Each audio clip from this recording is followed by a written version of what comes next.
So, yeah, the International Science Council, which is kind of a global voice of science, it's a membership organization of about 200 kind of science organizations from around the world. And one of the projects that it has embarked on is to try and understand how to kind of modernize, to bring to a greater level of efficiency and so on of the scholarly publishing activities that are very much a part of the academic activities of universities and other kind of knowledge-intensive institutions. So it's something I think that has been very much in the forefront in recent years. And we've learned so much from the pandemic in a sense, because the pandemic, which required science to act very quickly and rapidly, really shifted a significant amount of its work in scholarly publishing work onto preprint platforms, and that it showed up two or three things. The one was the rapidity with which we could make use of preprints, but secondly, it also, of course, raised big questions about the challenges we have with the peer review mechanisms and so on of preprints. And that's something which I will pick up on a little later on. So at the outset, I think it's important for me to say that although this talk is about preprints, we see preprints as a pathway to open access. We don't see preprints as the ultimate solution, but rather as a kind of a pathway to full open access. And I'll come back to that a little later on. Okay, so the number of reasons why this is such a burning issue and why there's such a lot of sort of global emphasis on this now, and I've got a couple of slides that hopefully will speak to this.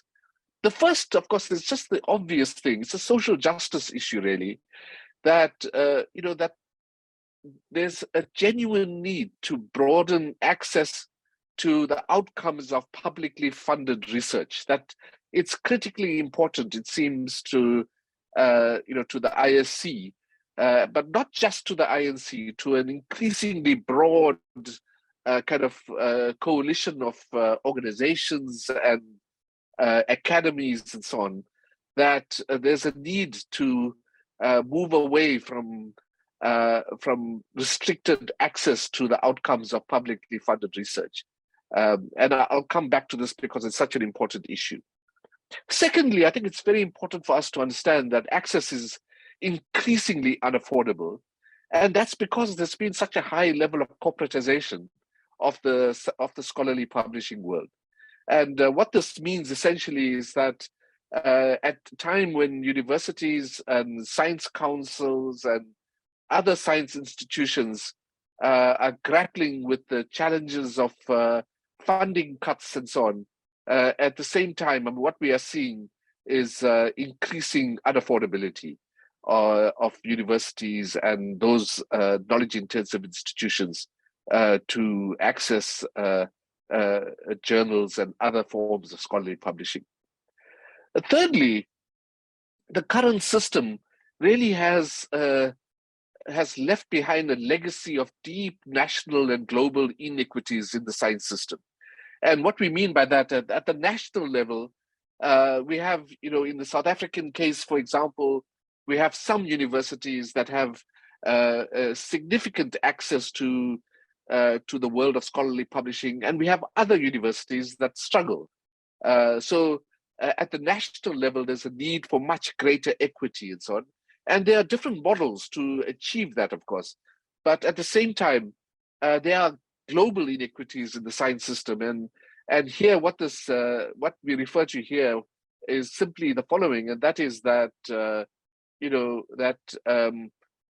those science systems which have access to significant resources can negotiate very good deals with the large publishers, others can't.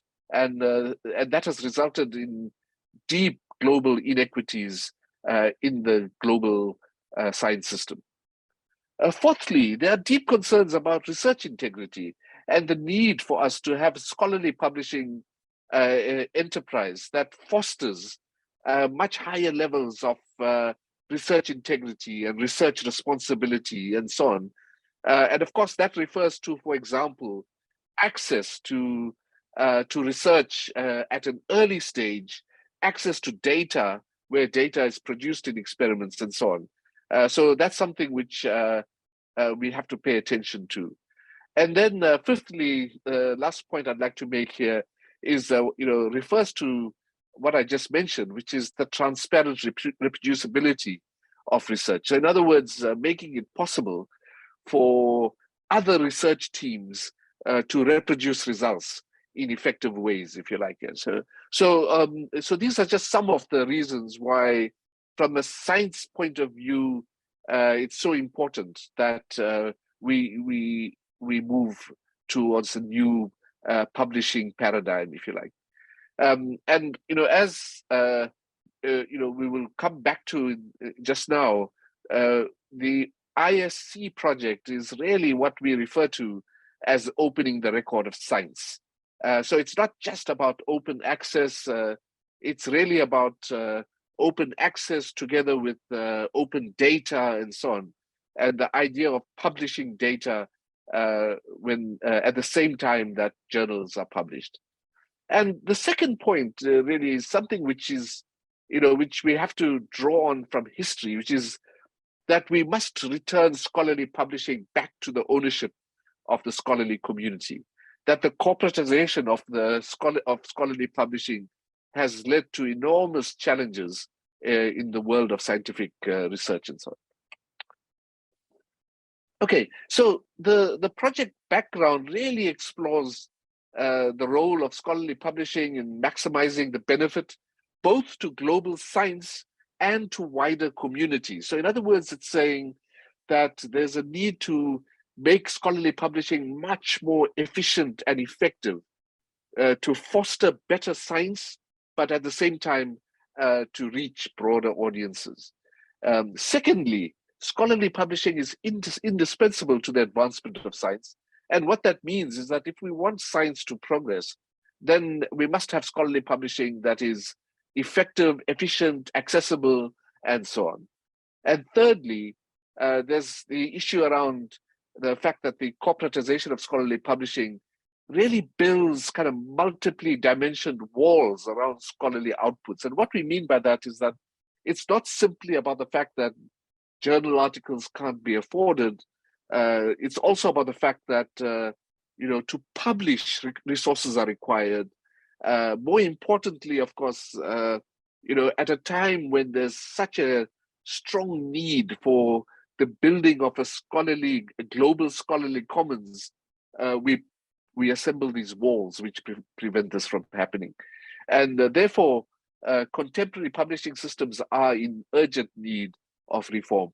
And there's, and I want to just add here that this is something that's not just coming from a small steering group at the International Science Council, but comes from the broad community that is represented in the International Science Council. We also have to remind ourselves that we are in complex times. The grand challenges that are faced by humanity are intensely local and global simultaneously. And that means that if we are to address those grand challenges, we have to ensure that we move towards a global approach, ensuring that work that's done at the local level feeds into that global knowledge system. And what that means in essence is ensuring that all aspects of the research enterprise, all aspects of the scientific enterprise, scholarly enterprise, I should say, should take into account the need for this dialectical relationship between local and global and bringing them together, if you like. Secondly, we have tremendous shifts in the boundary conditions of truth. What I mean by that, of course, is that we have, rising anti-intellectualism, We have the loss of trust in experts. We have the rise of populism with the selected use of scientific advice and so on. So there's a tremendous shift in the boundary conditions of truth, and therefore there can't be a more important time to have scholarly publishing which is effective and efficient. Thirdly, there are massive shifts in the geopolitics and in geopolitics of knowledge. Just a few years ago, if we had said that, if we had asked the question, where is the kind of the center of gravity of publishing, scholarly publishing in the world, we would have said it's somewhere in the mid-Atlantic, if you like, or the mid-North Atlantic. Of course, now that has shifted dramatically with the rise of science systems in Asia and in other parts of the world. And what that means, of course, is that the need for access really gets multiplied, if you like, if we try to ensure that that access to publishing really does cover the globe. But secondly, and perhaps more importantly, we are also seeing the danger of kind of geopolitics splitting the world of science, splitting the scholarly world into different kind of Balkan states, if you like. I mean, I use that, in a way to kind of say, well, that what we might have in the future, what we do have, and what we might have in the future is a fractured global science system. And this is, of course, of deep concern, especially as our grand challenges, as I mentioned earlier, are both local and global simultaneously. And what that requires, again, is a kind of a revision of the publishing system that we have. And then fourthly, I just want to just to remind everybody that there are rising opportunities and threats of this technology moment that we are in, that we are in fact facing both the great opportunity of really using technology to bring information and knowledge to much broader audiences in much more effective ways. But there are also threats that are associated with this technology moment we are in. And as I mentioned earlier, it's absolutely imperative at this point in time that we build a global commons of scholars and scholarship.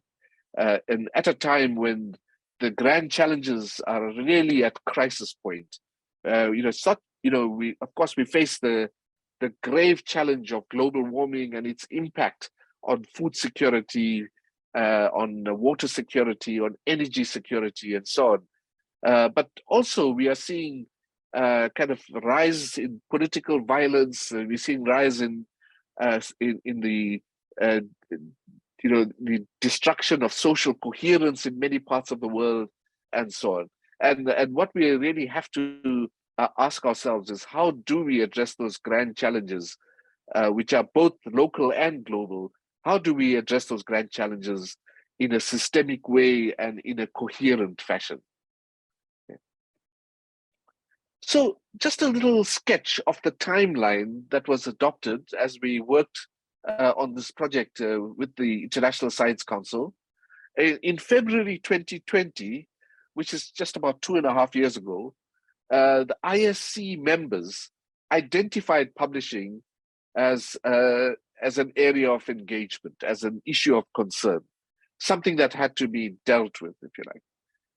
In March 2020, a scoping group was put together under the leadership of Professor Jeffrey Bolton, who was a professor at Edinburgh University, now emeritus professor, and he and a team of people scoped the project and created an advisory on the project to advise the ISC on next steps, if you like. A report was put together in mid-2020, which went to the ISC,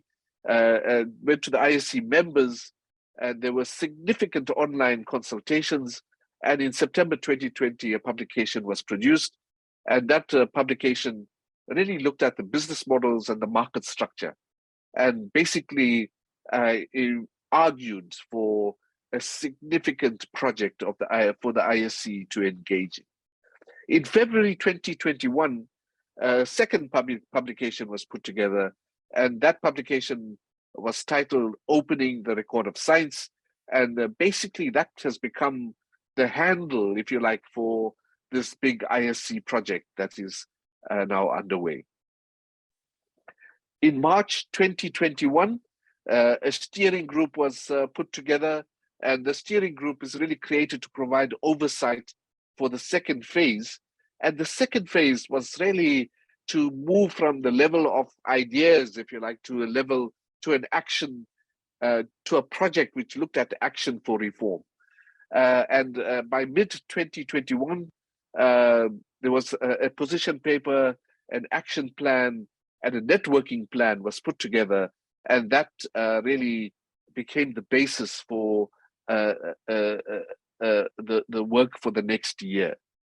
A publishers working group was created, mainly publishers who were committed to the idea of open access and so on, and they brought to the table a series of concerns and ideas and so on, and was hugely valuable to keep the steering group, the work of the steering group, keep it going in an actionable way.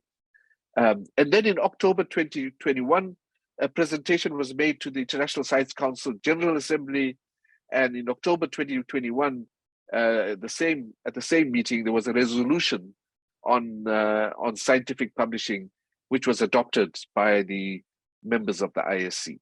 And basically, the set of principles emerged in those discussions, which came from a poll of the ISC members. And these were the eight big challenges that were put on the table.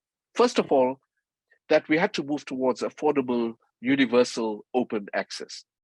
Secondly, that there had to be an open licensing of the record of science. And of course, that is important because what that does is that it doesn't just look at the future, but looks at the past as well. The third was that we had to review the peer review mechanism and the deep concerns about not just about the efficiency, because we all know how long peer review mechanisms take, but it's also about building greater rigor, if you like, into the peer review system. Fourthly, it's the concurrent publication of data and evidence. And I've mentioned this before, and the idea is really that that it's important for the ethical framework, for reproducibility and so on, that this takes place, that there is this concurrent publication of data and evidence. Fifthly, that we have to maintain the record of science. And that is important, of course, for future generations, right? That we ensure that the move towards open access doesn't leave us in the lurch, if you like, when we look 10 years or 20 years or 30 years in the future, that there is maintenance of the record of science for future generations. Sixthly, it's the respecting the needs of disciplines and regions. So a clear understanding that the requirements of individual disciplines, of interdisciplinary work, of regions, that each of those had to come into the fray, if you like. There was a constant kind of, I wouldn't say tension, but a kind of a dialectic, if you like, between the global and the regional. Because the world is, in the world of scholarly publishing, there are such different characteristics, if you like, in the different regions of the world. The seventh one is adaptability to new opportunities. And of course, that really refers to the use of new technologies and so on. And then eighthly, something that I mentioned earlier, which is this need for accountability to the scientific community. So these are 8 principles that emerged from a poll of ISC members. Okay, then after, in November 2021, a publication was put together strengthening research integrity. And in March 2022, after a lot of deliberation and discussions, a publication was put together, which is called the Normalization of Preprints. Mid-2022, finalization of the project, of campaign plans. And now, of course, the big challenge is for the ISC to engage in a project of sustainable change that would take us through to 2024. This is by no means an easy project. I think we all recognize that, and there are so many experiments going on around the world at the moment that it seems clear to us that we have to draw on building partnerships, if you like, between the different initiatives that are underway. There are many options for reform, and I'm not going to go through this in detail, but just to say we have to normalize rapid communication to disciplinary peers through preprint servers. That seems to me seems to us at least like an easy win. Overlay journals are now becoming increasingly important, a really good idea, it seems to be. So they are now important for us to engage with. We must normalize innovative approach to peer review and quality control. We must find new ways of engaging in these. Then we must normalize rights retention strategies and open licenses. So just the idea that copyright has to reside with the author, for example, that's the rights retention, and that seems something that has to be normalized. And then the last one in terms of normalization is this concurrent deposition of relevant data and evidence, and I've mentioned that earlier. In terms of development and implementation, there's the whole challenge of building business models that support the 8 principles that I mentioned earlier, and diverse publication modes. A sustainable business model for learned society open access publications seems really important. The learned societies engage in publications which are of vital importance, and that there's a need for a sustainable business model to evolve for the learned societies. We've mentioned already reform peer review. We have to find platform agnostic discovery services, because that's so important that for access, that that it doesn't matter where those preprint servers reside, for example, that there should be platform agnostic discovery services for them, and so on. So I'm not going to go through that in much more detail, but the last point there, the last green dotted point, is that we must begin to consider reforms that take incentives away from bibliometrics. So in other words, to be much more creative about the way in which we refer to incentives, if you like, in terms of publishing, in terms of scientific work, and so on. In terms of governance, as I mentioned earlier, there was this tension between regional and global, but it does seem to us that international organizations like the ISC must be seen as custodians of the scientific interest. And of course, that doesn't mean that there shouldn't be regional governance structures and so on, but there has to be an approach that doesn't bifurcate the world again with these new models into rich and poor, for example.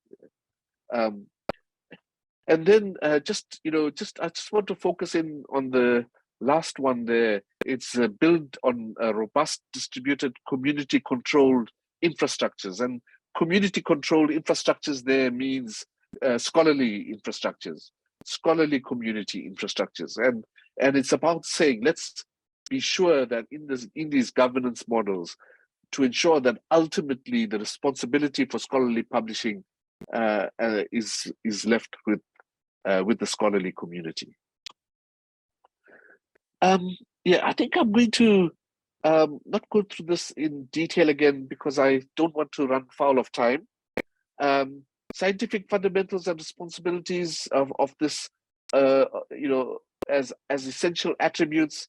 Well, we should just remind ourselves that sharing and communicating the results of research with peers and with the public is absolutely fundamental, and that there's a need for us to circulate ideas and research efficiently to maximize the availability to all who may wish or need to access them. So what that says really is that we are, we have to foreground all of this with the need for access, not just within the scientific community, but also with the public.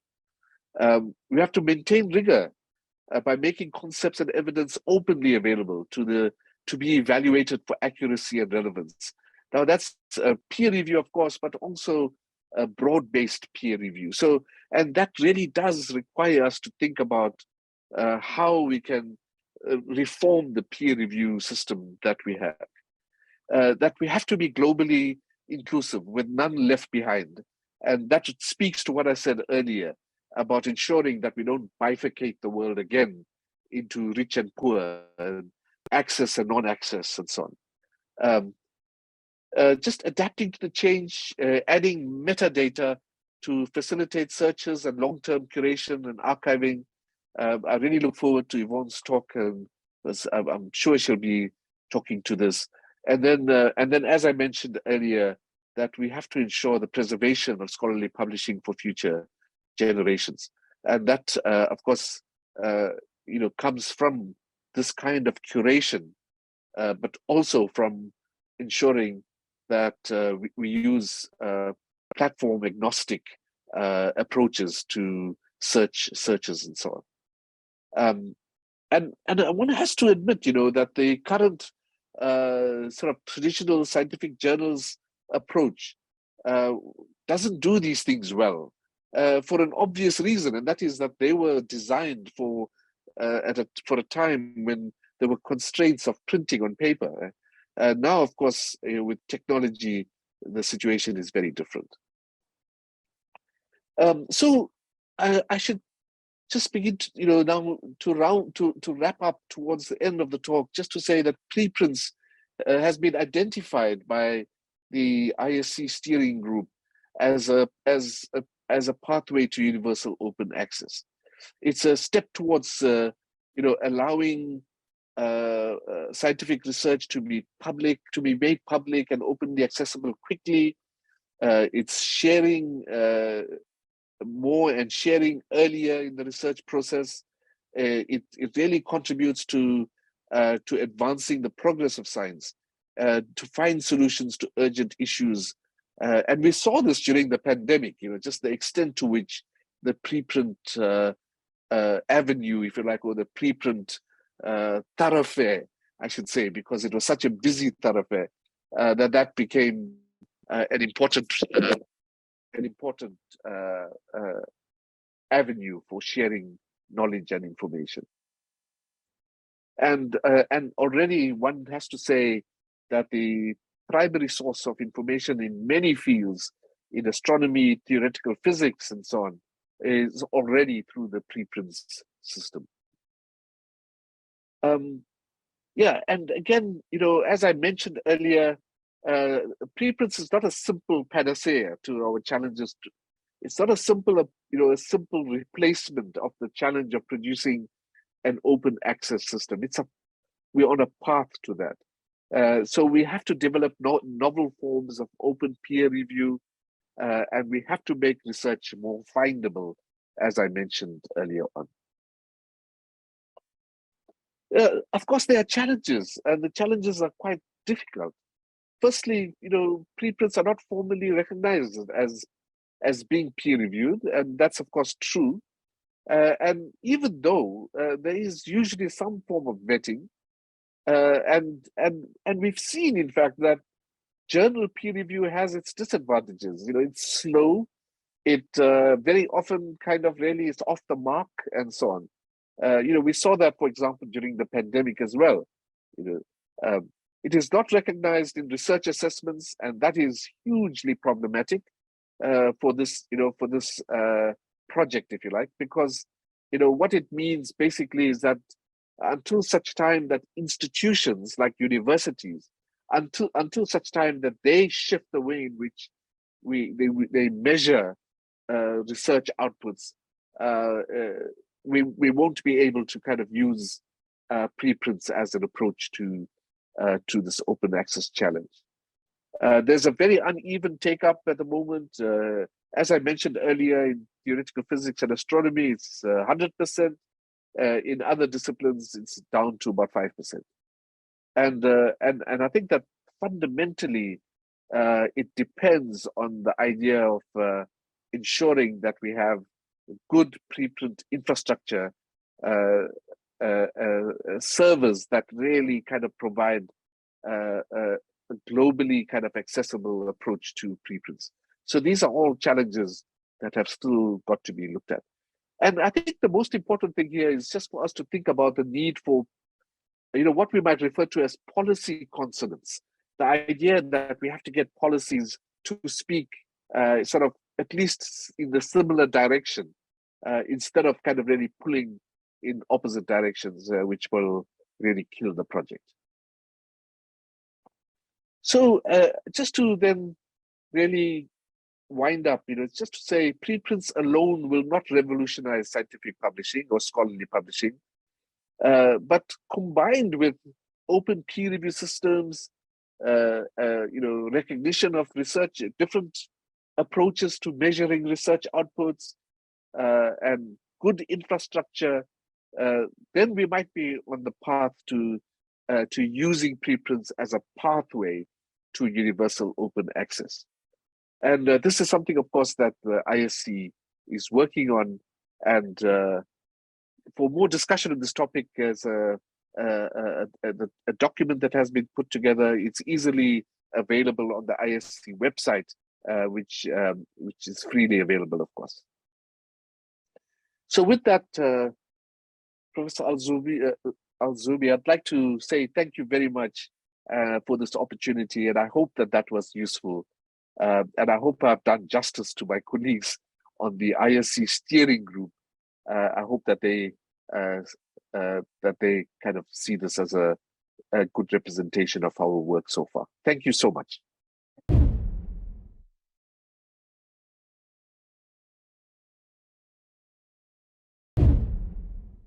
Well, thank you so much for the introduction in your kind words, and to the organizers of this conference. I'm really honored to take part, and I'm also honored to follow Professor Bawa, and I will definitely talk about metadata, rest assured.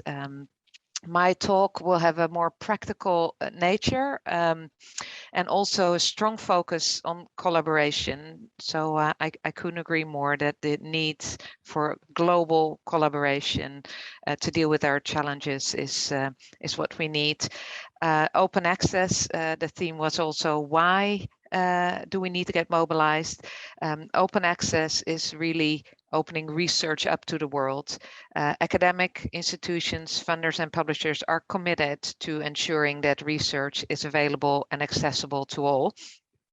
But with expanding requirements from the funders, but also often national governments or institutions, and business models increasingly complex, all different flavors and models, not necessarily APC based, but many different models, and diverse.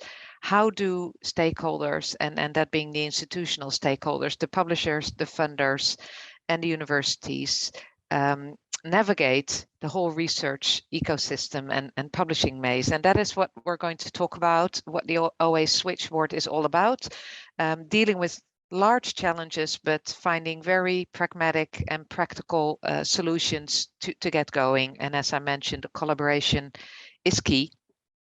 In short, but I will say much more about that, obviously, the OA switchboard is a practical tool, but it's also a mission-driven and community-led initiative designed to simplify the sharing of information between stakeholders about open access publications throughout the whole publication journey, and information really being metadata.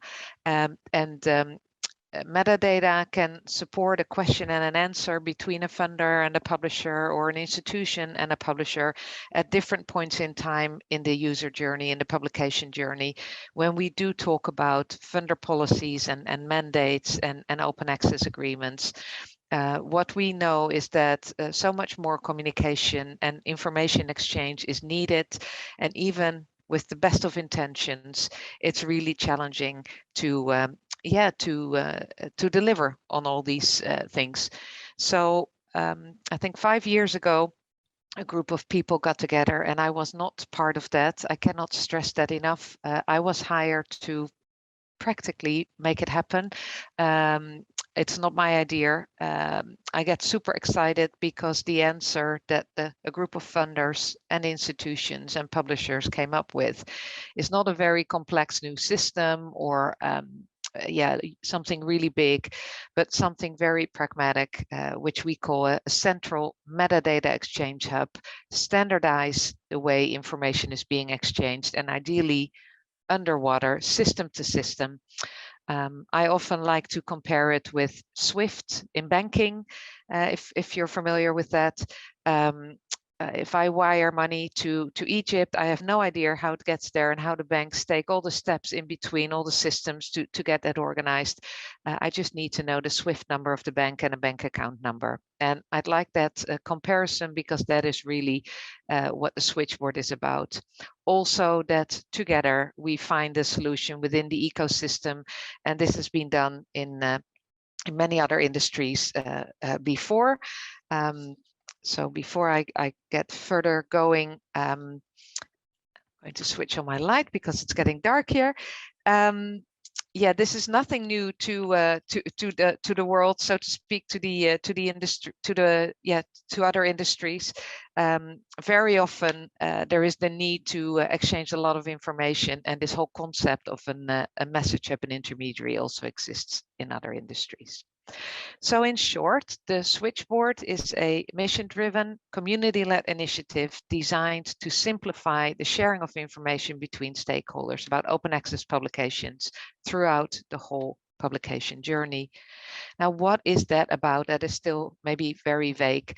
I already mentioned the 3 stakeholder groups. This whole initiative is by and for these stakeholder groups. It's not for profit. I'll come to talk about that a bit more in more detail. We regard it as foundational infrastructure, shared infrastructure. But practically what it does for research institutions, libraries and consortia on the one hand, it is for them who want to connect with their research, know what's going on, what are their researchers doing in terms of open access take up, publishing in hybrid journals, publishing in diamond journals, where are they publishing, with whom, and also simplify their internal workflows when it comes to processing information. And I'll talk more about that. We have a dedicated landing page on the website with resources and interviews and more information about that.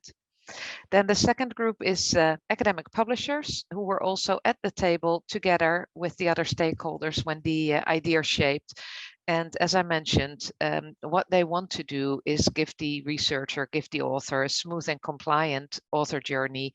If there's any mandates or funder policies to be complied with, they want to make it as easy as possible for the researcher when they're going through the publication process with that publisher. And for that, it might be needed to check during that workflow with funders or the institutions on the situation, and also maybe on who will pick up the charges of the cost of the publication. And last but not least, and that is the use case that we're really live with at the moment already for almost 2 years now, with 20 publishers and hundreds of institutions, is receiving standardized reporting on open access publication output. And that really means metadata on a version of record level with detailed metadata relating to that publication. Who are the authors? Who are the co-authors? Which institutions are they affiliated with? Which research funders have funded the research? Where did they publish? Under which license? What is the article type? I can go on and on. We have, I think, about 78 metadata fields that with the community we identified as relevant for reporting made easy. And then research funders come into the mix. These are our three stakeholder groups. For them, they often have more of an indirect interest in this whole publication workflow, but they do need to demonstrate the extent and impact of their funding and also deliver on their commitment. They often have policies, but how can they check? How do they know the policies are complied with? And how do they also shape new policies if they would not have detailed information about what is going on? So these are the stakeholder groups that are behind the initiative. And as I mentioned, I want to talk a bit more about the whole ecosystem and where we fit in light of this community-driven, not-for-profit initiatives. And on the other hand, a lot of wonderful, more commercial initiatives that drive innovation and solutions as well. So in general, for human knowledge to advance, we need a functioning research ecosystem. And for human knowledge to advance optimally and with speed and diversity and diverse collaboration, we need a well-functioning research ecosystem. Now, over time, the community has organized itself to develop a foundational layer consisting of building blocks and organizations fulfilling a core function. And the building blocks are clearly persistent identifiers, and the providers are foundational infrastructure and standards providers.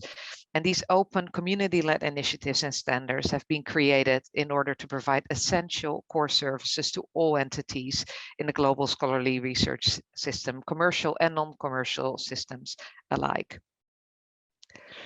And here are some examples. The most well-known and relevant persistent identifiers are the ones for research output for articles, but a DOI, as I'm referring to, hopefully in future will also be used to identify a research grant. It would be really, really, really helpful if we have the ambition, and I think we do, to connect, to build stable connections here, robust connections between individuals, organizations, research projects, grants and outputs, that also research grants get a DOI with associated metadata. That would be fantastic. But obviously we all know DOIs are critical for identifying the research outputs, the preprints and the version of records and also data sets and so on. For individuals, there is ORCID, organization ORCID. You see them on the right-hand side, but the identifier is the ORCID, that is really a persistent, unique identifier that ideally individuals establish their profile and keep track of all their details in the ORCID. And then we have ROR as the not-for-profit community building block for institutional identifiers, also for research funders. And that is incredibly important to connect the dots. These are the three most well-known. Then RAID is an identifier for research projects. I don't think the adoption is very large at the moment. At least we don't see that in the publisher metadata. Maybe that's a good addition to my remark here. And then of course there's also, and that is on this angle, there's also identifiers by semi-commercial or commercial organizations. Ringgold is widely adopted by publishers in their systems. And what you see here is that basically we think it's a continuum from foundational building blocks and where more or less support for the FAIR principles, findable, accessible, interoperable, and reusable, and on the other hand, support for the POSI principles, the principles of open scholarly infrastructure, but also more standard and infrastructural solutions, providing a generic solution versus maybe further up on the continuum, also other solutions that serve more specific needs and maybe are more commercial. Persistent identifiers such as the DOIs, ORCIDs, and RORs, as well as initiatives such as Counter and Crossref and DOAJ and the OA Switchboard share a common purpose of enabling robust connections between research grants, projects, outputs, and organizations and individuals. And open APIs are key. to this end, and interoperability. And all these open infrastructure initiatives collaborate rather than compete with one another, because they serve as collective basis for innovation by both non-commercial and commercial entities on top. And this opens the door for fulfilling specific needs to be built on top.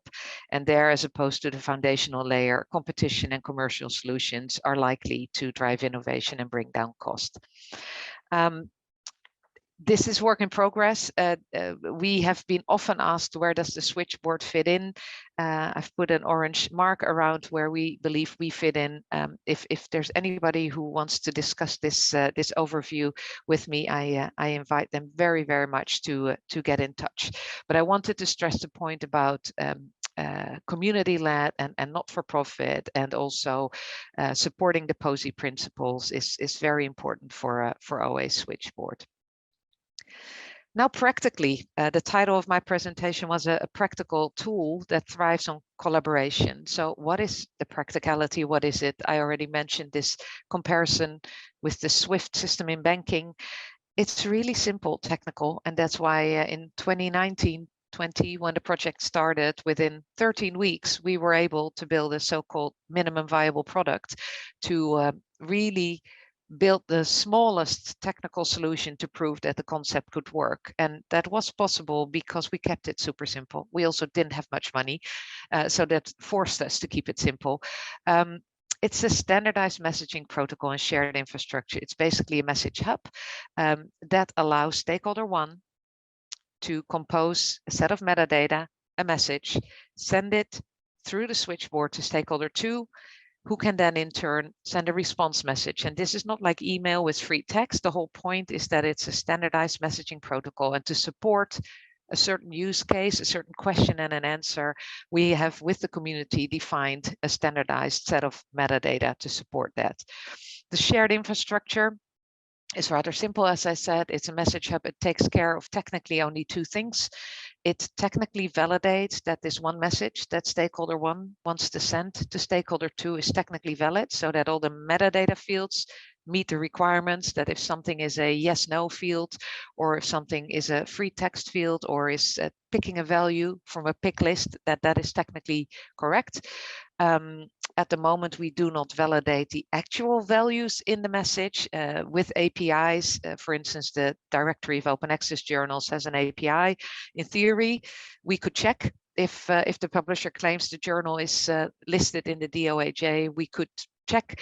It's simply a matter of priorities and money that we don't do that at the moment. But what I'm saying, technical check, two things happen in the hub: technical validation and, critically important, the routing. So the beauty of this switchboard, of this message hub, is that the sender doesn't need to worry about where and how and what technical system stakeholder two has on the receiving end.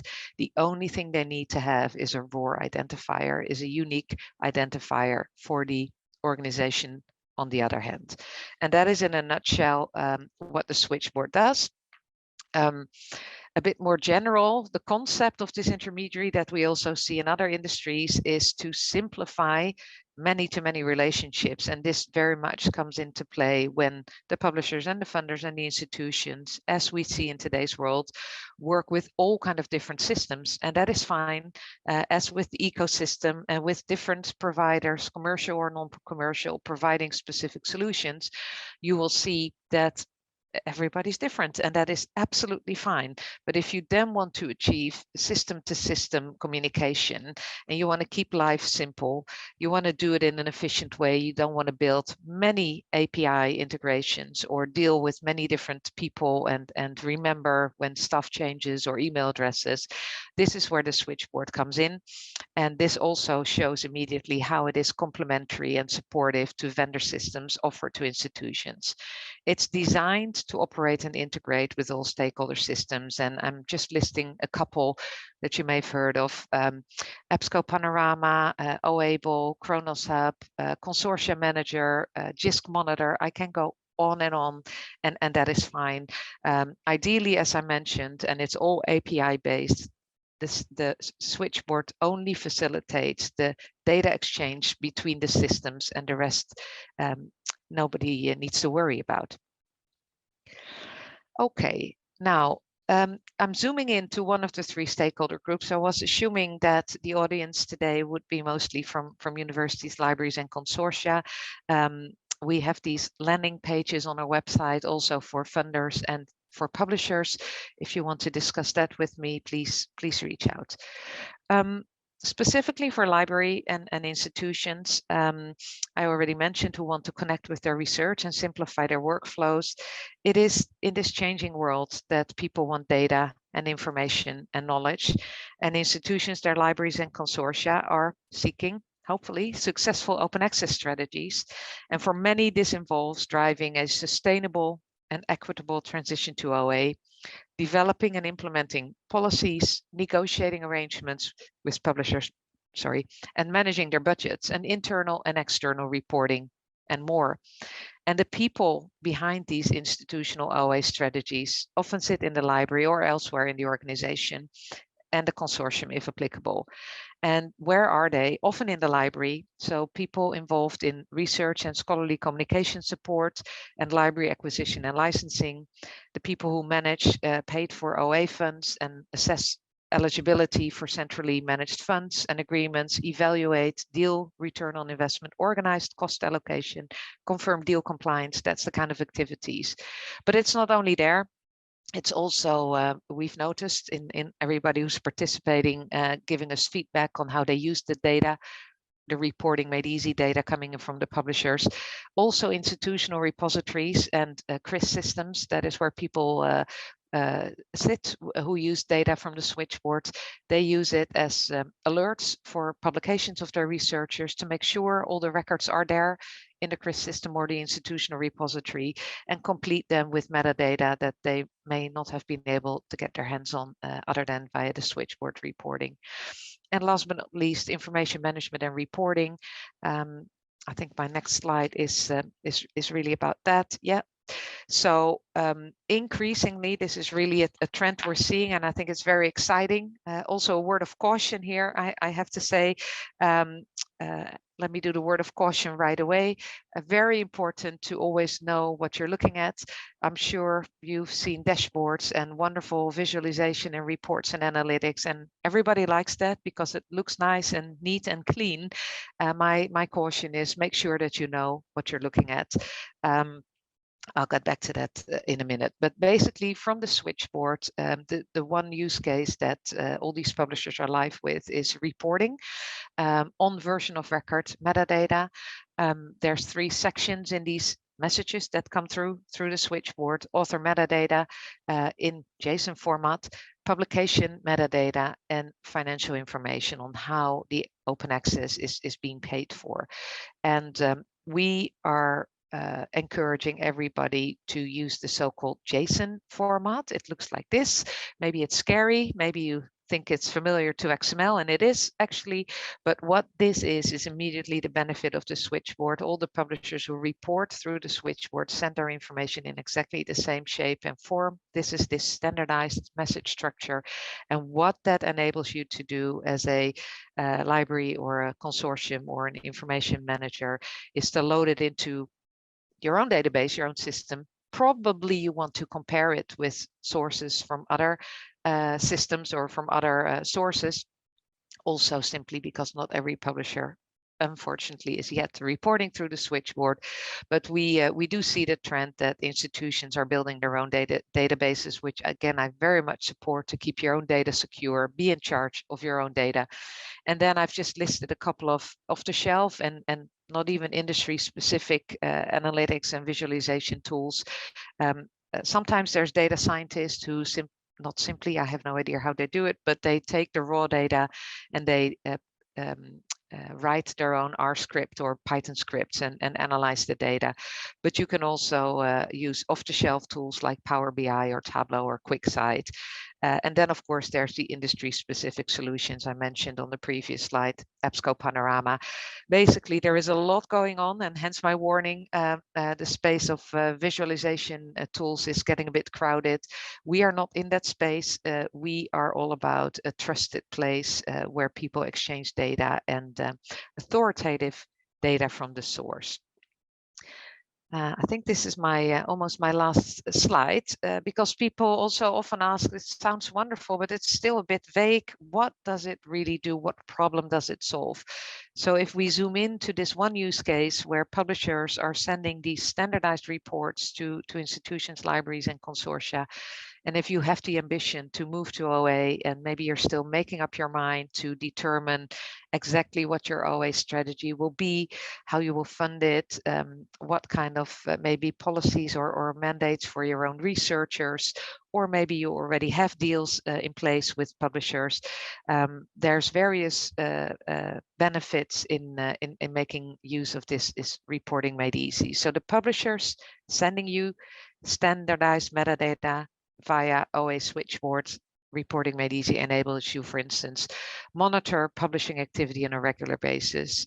You will get an alert automated instantaneously. Also, the publisher is not touching that. The moment an article is published on the publisher's publication platform, the version of record, the so-called publication notification message, which is this set of metadata, gets triggered and is being sent to, ideally, if all the metadata are there, to all the affiliations of all the authors in the paper and also all the research funders that are acknowledged in the paper. This can help monitoring publishing activity to justify research strategies and directions and further internal and external reporting. It can also help you to decide which publishers you want to negotiate with or start to talk with, because the publishers through the switchboard are not only sending these messages if there is a deal in place. In fact, they're not even only sending it for open access articles. So it gives really insight in any paper that any of your researchers is involved in. Again, the caveat is that the publisher needs to have the metadata, and we're helping them to do that. So that could help you identify who you want to speak with, who you want to make a deal with, and if you already have an agreement with the publisher, you can, for instance, check the uptake, the compliance with either the agreement or with policies, return on investment, and allocating costs. And last but not least, further explore your ambition in OA strategies and policies and business model. Because if you don't have data, if you don't know what you're looking at, it's really hard to make up your mind. So what is it then? To wrap it up, and this is my last slide. So why do institutions participate with the switchboard? They receive at the moment publication metadata from publishers in many different ways, also often changing along the way, and that leads at the moment to complex technical integrations and increased manual handling. And the OA switchboard message hub simplifies that sharing of information and delivers the data quickly and accurately. So why do institutions participate? It's the consistent data format across publishers. It's the standardized protocol, and we hope that this will actually also turn into a NISO standard. We're starting to work on that, and I'm really excited about that. So the consistent data format, it's reducing the manual efforts and increasing efficiency, the simple concept of an intermediary in this many-to-many space, and being system agnostic. And last but not least, because it's the right thing to do, and we dare say that because we're mission driven, and besides a technical solution, this is also very much a community of like-minded spirits, of people who want to progress, who are not shy to share best practices and lessons learned, and together work on this important theme, and that is maybe the biggest theme indeed, which is a precondition for everything, is to get the metadata in order and achieve the standardization and the uptake there. Well, thank you for your attention. I see there is some questions, and I have not been able to look at that, but thank you for now.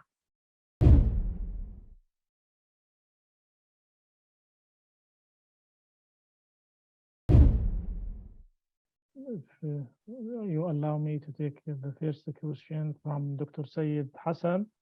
He's asking, what are the benefits of manual and automated metadata exchange management, and why it is important in strategies of open education research libraries and consortium? And this is for you, I guess. So. Yeah, I hope I addressed that in that last slide, the metadata relating to an article published to a version of record contain a wealth of information. For instance, the license type, whether it's really CC BY or CC BY ND, and so on. Also, in what kind of journal the article is published, whether it's pure open access or hybrid journal. Who are the research funders that funded the underlying research, and this is all relevant. Well, if we look from a funder point of view, to check if the policies and the mandates that they issued that they are being complied with, also to see trends and to maybe use that as input for shaping further policies. That's from a funder point of view. If you are a library and you have or university, I should probably say, or research center, and you think open access is something you want to increase and encourage amongst your researchers, then again, it's important to know what's going on. You might have funds available from your own central OA fund or from the library, or maybe you need to talk to the provost or the dean about the open access ambitions. To manage these funds and to check also if you have a deal with, say, a publisher, if it's been taken up, you need these data. And in these agreements with the publishers at the moment already, there is always a reporting requirement. The publisher is mandated, is required to report to the institution or the consortium. The problem is at the moment that all comes in different shapes and form. Some send spreadsheets, some do that on a monthly basis, some do it on an institutional level, others do it on a consortium level. And if you really want to look at that, you will. That's the experience at the moment. That's the reason why the switchboard came. You spend a lot of time to manually curating and standardizing the data before you can do anything. And with the switchboard, that is exactly what is happening for you. I sometimes even say it's a sausage factory. So all the data are being pushed in, and what comes out for you on the receiving end is, at least in terms of format, it's all the same. How far metadata is helpful in checking plagiarism? I don't think we support. No, we don't support that with the switchboard. I would have to think deeply. I would not have an immediate answer. Maybe the other distinguished speaker, Professor Bawa, has an answer to that, but we don't have that. Not sure, Dr. Professor Ahmed, or you can please turn on your camera. I'm afraid I don't have a response to that either.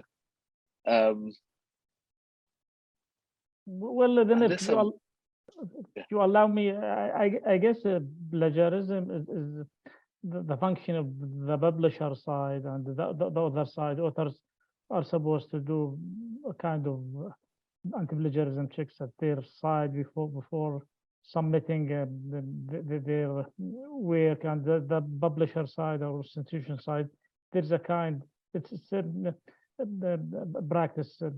So not sure if the anti-plagiarism tool themselves are using metadata and their function matter, or but I think, as Professor Ivan and Professor Ahmed mentioned, there is nothing to do with plagiarism check at their initiative and projects. I invite all our participants online or either in the Cairo to deliver their questions to Professor Ahmed and Dr. Yvonne.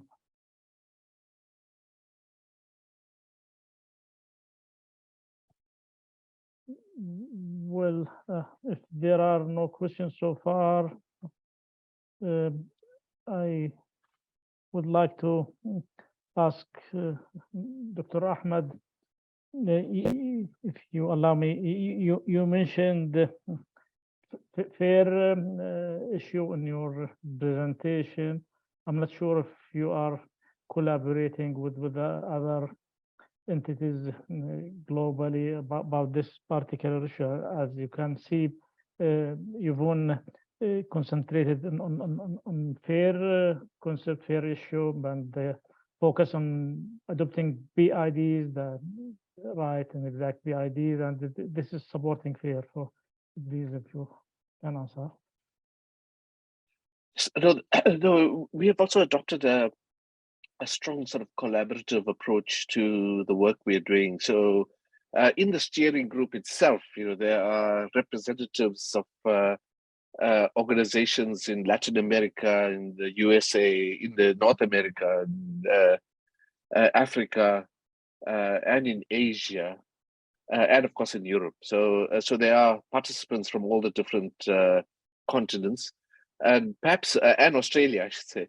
And perhaps more importantly, there are continuous kind of engagements between the steering group and the other organizations. So I think we fully understand that there's a need for a global approach to this. That if we don't do that, then we could well end up with what we have with some of the current models, which really provide solutions for one part of the world and not solutions for other parts of the world.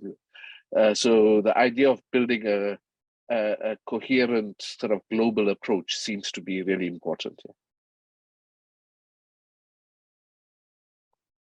Thank you. My next question, since we don't have questions so far, to everyone. I know you are non-profit initiative, and of course, even non-profit initiatives have a running cost to develop and maintain their weight. I had a chance to explore your website, and there is a kind of login request or ask for demo or trial. So for institutions and libraries, I am from library side. I am the library director at Georgia University of Science and Technology, and I had my presentation yesterday about FAIR concepts and ASRIN strategy in supporting open science and collaboration with AUSC and Open Science Cloud. So I guess I'm interested to get in touch, hopefully, with your council about your initiative. But if I'm from library or consortia, am I requested to pay fees maybe at a certain stage, or will it be free access service? Or please? Yeah, I'm glad you asked that question. I'm very glad you asked the question. Because indeed, even if you're not for profit, as you say, there's running costs, and we have an incentive to really keep that low. First of all, one more remark about not for profit. I think we've all learned that that is not enough. When the switchboard started the first year, when I was asked to try and make it happen, they asked me not only to technically prove that it could work, and there again, I found a fantastic tech partner. I didn't do that myself, but I found a fantastic tech partner who could deliver on that. But the second question was a sustainable governance and funding model. And the founding partners were really adamant when they sent me away to do my homework that I come up with a legal model that really would prevent the switchboard from ever being taken over by a commercial entity. So we have found a legal entity. It's a Dutch stichting. It's like a foundation where there is separation of economic interest and control. And that really means in the business world, there are no shareholders. There is no shares. So the entity can honestly never ever be taken over because it doesn't belong anybody. And that is how we are protected. And again, if parties say they're not for profit, that is not enough to have a guarantee that they cannot be taken over by a commercial entity. So we've done the safest, I think, that could be done. Then, of course, as you say, we need to cover our cost. I've talked to all these industry initiatives, Counter, Crossref, ORCID, everybody, and I asked them, how do you do that? And what were your considerations when you were getting started, like a membership model or donations or what have you? And would you do the same again if you had the opportunity to do it all over again? And almost everybody said no, because if you really want to be sustainable, and I have to say, I worked for commercial companies myself for 25 years, then you need to know that there is a recurring way of covering your costs, that also in next year or in 5 years' time, you know that you're going to be able to recover your cost. So with that, in combination of not having shares and shareholders and not wanting to make a profit, we still came up with the model where we indeed charge, but as little as possible, but we charge for a valuable service. So the people participating in the switchboard, of course, for the community support the infrastructure, but they also pay a fee, which is flat and it's fixed. So there's nothing transactional and also nothing exploding if you make a lot of use of the switchboard, but they basically pay for the service of being able to exchange information. Another important component was that we felt that all three stakeholder groups, funders, publishers, and institutions, should equally support. And that is also different than in some of these other initiatives where mostly the publishers or maybe the institutions pay for it. In our case, all three, and ideally, and that's work in progress, they all cover 1/3, 1/3, 1/3. And then one last consideration is that antitrust and the fact that we have so many different parties around the table, in order to be able to collaborate, our playing field is rather small. And that really means we will only ever be involved in standardization and factual information exchange. The moment you get maybe into these fancy dashboards that I mentioned, you get into commercial ground and there's competition. And if we do something there that maybe advises researchers where to publish, the publishers will get upset, as you can imagine. So actually I'm really pleased because we are limited, but it's also our guarantee and our savior to only do data exchange. Now, to answer your question, we think we need, and we don't even think, we've done extensive modeling, 600,000 euro per year to really keep on developing, to supporting everything, support the technology. That needs to be covered 1/3, 1/3, 1/3 by institutions and publishers and funders. If we zoom into institutions, you mentioned it, we have a price per institutions, but in all honesty, yeah, how much should that be? I have no idea how to size an institution. So the prices range from 500 euro per year flat fee to 10,000 for the largest in the world. Well, there's maybe only 10 large in our world, very large institutions. And in all honesty, we leave it to the institutions to tell us how large they think they are. If we're talking consortia, and then I'm done, but that is interesting. We look at there is a model which has shaped together with the UK and Switzerland and the Netherlands. We look at global research output. So to give you an example, Luxembourg, we have the National Consortium of Luxembourg. Luxembourg is about 1% of global research output. That's the size of the country. They pay 1%, which is 1% of 200,000 for the institutional share. So Luxembourg pays 2,000 euro for the whole country, for all the universities, all the research institutions to get an account in the switchboard. The Netherlands pays 6,000 and the UK pays 20,000. And for that, 400 institutions in the UK get an account in the switchboard. So that's the kind of model. But since it's early days, the most important thing is that we get adoption, that we get people to use it, that we get feedback on these metadata. So I would love to talk to you and to anybody else who wants to take a trial and look at it and give us feedback and help to shape this initiative for the greater good. Thank you. Thank you. Again, we have a question from Dr. Saeed Hassan. It can be expanded into. about sustainability model. I'm not sure if I get the question.